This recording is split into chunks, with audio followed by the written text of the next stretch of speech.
Greetings, Doc Ock here. Ready to go another round with the champion. You're with Doc Ock at noon and 9. Right now it's 9 and we're about to get real fine up in here with new information in the nation. So, proverb for today. Sleeping in the fence corner don't fetch Christmas in the kitchen. Sleeping in the fence corner don't fetch Christmas in the kitchen. You're probably going to have to think about that one. One more time. Sleeping in the fence corner don't fetch Christmas in the kitchen. Think about it. Don't think about it. That's a plantation proverb, as you may have noted. Black fact for today. In Malawi is a dance called the Vimbuza, performed to bring rain or to heal sick people. In Malawi is a dance called the Vimbuza, performed to bring rain or to heal sick people. That is the question. You come up with the answer and you'll be one fancy dancer. Meanwhile, we're going to go ahead and we will be giving you the answer at the end of this session. So we'll come back to that. In the meanwhile, let's go on to the story of Henry Ossian Flipper. Henry O. Flipper. I'm going to show you the pictures here, the little graphics you got here. That's an artist rendition of Henry O. Flipper. We do have photographs of him. There's a couple of photographs of Henry O. Flipper. First African-American to graduate from West Point Military School. So let's see what else he did. He was a second lieutenant. That was his rank. Born 1856, died 1940. So nearly lived to be 100 years old, quite old. He was an officer, engineer, scientist, author, and diplomatic aide. All of that. And then and a bag of chips. So let's go ahead and do a little reading about Henry O. Flipper. Let me get some glasses here on the case. Help me out a little bit. Just need a little bit of help. Oh, I see I need a little bit more than a little bit. You go ahead and take care of that too. There we go. Now, there we go. Now we're ready. In 1877, Henry Ossian Flipper became the first African-American to graduate from the U.S. Military Academy at West Point. He later became the first non-white officer to lead the Buffalo Soldiers of the 10th Cavalry. The first black officer to command regular troops in the U.S. Army, Henry was given high marks for his leadership during the Apache Wars and Victorio campaign. Later, Henry's commanding officer, Captain Nolan, made him his chief officer, and Henry was given command of this unit by himself. In his own words, he said, "I ask only the justice which every American citizen has the right to ask. I ask only that justice which every American citizen has the right to ask." He didn't want any more, no less than anybody else. Unfortunately, because he was friendly with Captain Nolan's daughter, sucky now, there were officers who wanted to get him kicked out of the army. Henry was set up to make it look like he was stealing. As a result, he was unfairly dismissed from military service. Happily, in 1999, almost 1 century later, and years after his death, he was pardoned and given the honorable discharge he had earned. Henry wasn't just an accomplished military leader, he was also a skilled engineer. At Fort Sill, Oklahoma, he created a system to drain a swamp which caused many soldiers to die from malaria, known as Flipper's Ditch.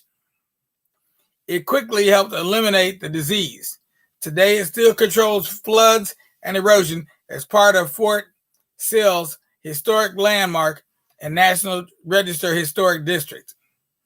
After the Army, Henry served as assistant to the Secretary of the Interior, Albert W. Fall.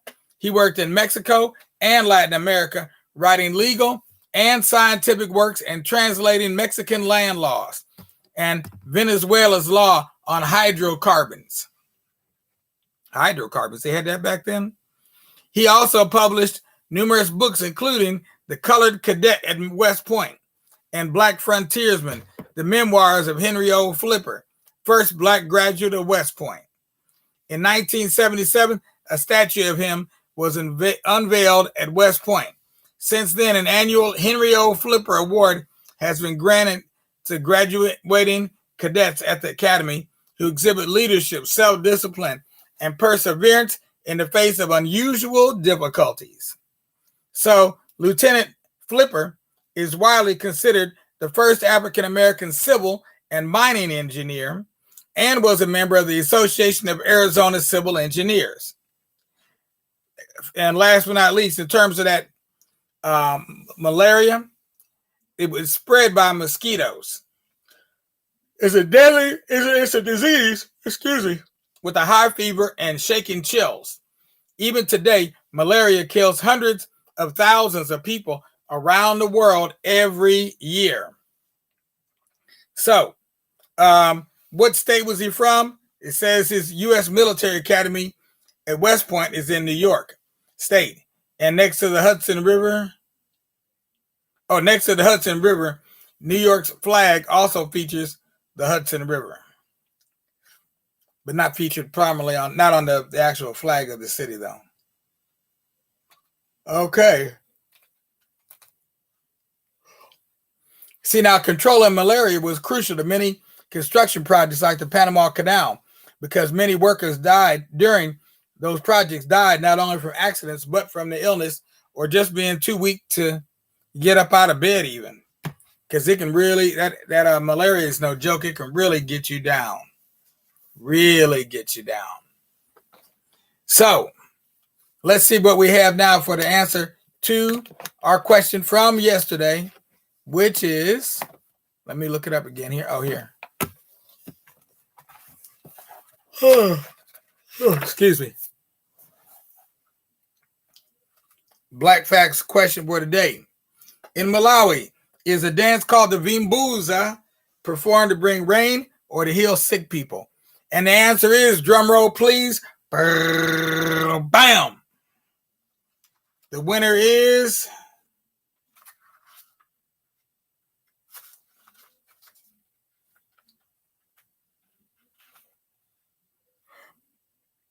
the answer rather is, oh, wait a minute. I went back too far. Sorry about that. The answer is, it was used to heal sick people. And then, let's see. The question for today is, what NBA Hall of Fame player is from Akron, Ohio? What NBA Hall of Fame player is from Akron, Ohio? Now, let me help you youngins out there. If you say LeBron, you've already answered the question wrong. So, no, the answer is not LeBron. You're actually going to have to look it up and see. Okay? So, you're going to have to do some research on it. It's not going to be obvious to you. And you'll probably never guess it in a million years. Even your parents could have a hard time coming up with the answer to that question. But if you look it up, you'll find out right away. What NBA Hall of Fame player is from Akron, Ohio? Find the answer to that question, and you will be on your way to winning many, many prizes, because you will have showed the kind of perseverance it's going to take to answer these questions. Okay? Right now, we're still in our practice mode, but we're getting ready to shift from practice mode to real mode. So, take these as just some questions to help you out, so you be ready. All right, now, I need all you little children out there to lay your little heads down on your little pillows on your little bed, close those eyes, and wait for the sun to rise. When you see that sun beaming through your window in the early new day, that's when it's time for you to say, get up. Tell yourself that. Go ahead and get up. Don't be out there burning daylight. Okay? Use every minute you have to your best advantage, and make sure to share with your friends and your family too. In the meanwhile, all you adults out there, you see we're over here working our fingers to the bone. Don't leave us out here alone. Give us a hand, make a donation to our land. Right below, you'll see some links. Go ahead, you can make a donation there. You can make a one-time donation, a weekly donation, monthly donation. You can make a once-a-year donation. But go ahead and make a donation. We need it in order to continue the work that we're doing. And as I've told you many times before, this is only the beginning. We are just gearing up. All right, meantime, I'm out of here. This is Doc Ock at noon and 9 signing off. Peace out.